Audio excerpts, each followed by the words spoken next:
Good morning. This is a painful and unsettling moment. It needs to be addressed openly, and it needs to be addressed honestly. The allegations against 7 Toronto Police members and 1 retired member are deeply disappointing. I understand this news will be distressing for Torontonians and our police service members.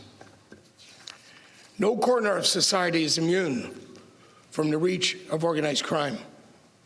But when organized crime penetrates the Toronto Police Service, the harm goes far beyond the immediate wrongdoing. As Chief McSween said, and I will repeat, corruption has no place in policing. It strikes at the trust people place in us. And as such, in our quest to tackle these types of allegations, we are committed to leaving no stone unturned.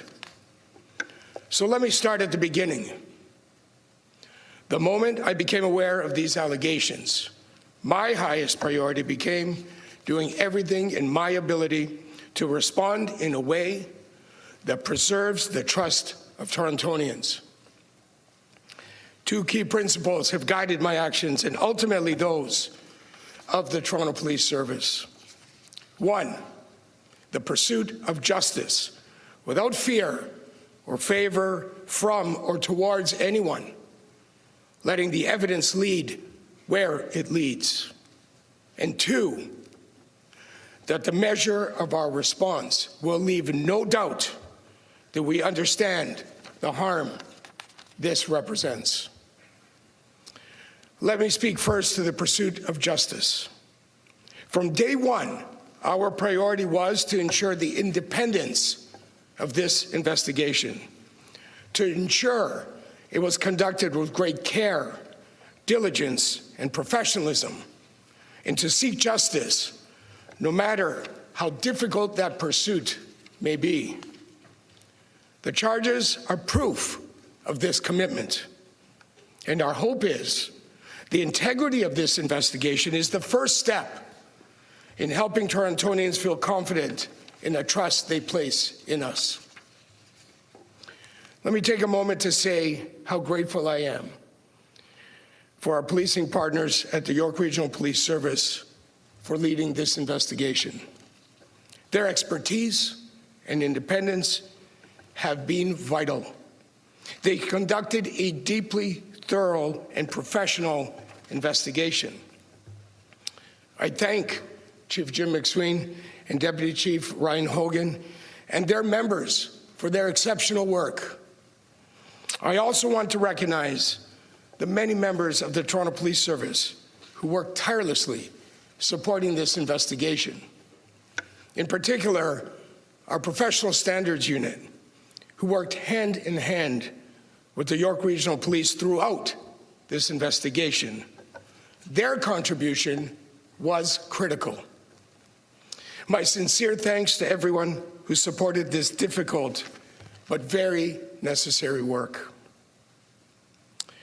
First, to those charged today, you will answer for your actions in a court of law. We will do everything we need to do to support the York Regional Police and the court process. And all necessary disciplinary processes will be followed. The 7 members who have been arrested have been suspended, and where appropriate, I will be seeking suspension without pay. And to our over 8,000 members, the allegations against these individuals do not represent the Toronto Police Service. They do not represent who you are. They do not represent what our organization is and stands for. These arrests are a necessary step in ensuring that those who face allegations that bring disrepute are held to account. We will not let the actions of a few define the reputation of many. As this matter becomes public today, our priority remains the safety of our communities. I know our members will remain focused on the professional delivery of service that Torontonians rely on. Continue to take pride in who you are. Take pride in your oath of office, and take pride in the uniform you wear. And to Torontonians, as Chief McSween and I committed, we have left no stone unturned. Our unflinching efforts in this investigation to hold members to account who are alleged to have committed serious criminal offenses supports the trust you place in the service. Organized crime is corrosive. That it infected our service is unacceptable. But these allegations are not representative of over 8,000 members. I'm always grateful for the women and men who continue to serve with courage and integrity, and I will always support their hard work. Character can best be judged by how people respond in moments of great challenge. And the Toronto Police Service members will rise to meet the challenge of this day. And I can assure Torontonians that with this news, our incredible members will be provided all the tools and resources they need to succeed. The reality remains, we have a long road ahead of us.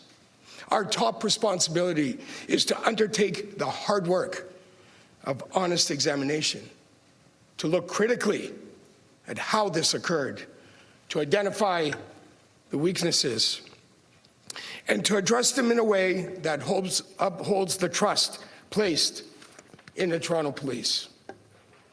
These events underscore the need for constant vigilance and modern oversight. To that end, the chair of the Toronto Police Service Board and I have requested the Inspector General of Policing to immediately launch an independent external inspection. We have written directly to the Inspector General of Policing, Ryan Teschner, and outlined 5 priority areas I believe should be part of his review. I trust the Inspector General to determine the appropriate scope and ultimately to entrust the work to an independent authority.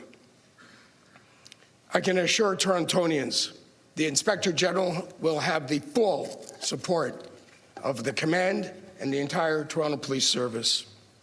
And we look forward to the recommendations that ultimately emerge. We will publicly release the letter we have sent to Mr. Teschner today. In addition, in the coming days and weeks, we will get to work examining our internal processes and controls to allow for immediate actions where required. I began my remarks by acknowledging the harm created by these types of allegations. That is because the effectiveness of the Toronto Police Service ultimately rests on the trust that exists between our members and the public we serve. In closing, restoring trust requires more than words. It requires sustained effort, openness to scrutiny, and the humility to change. That is the work ahead, and it is the work our service is committed to performing. Thank you.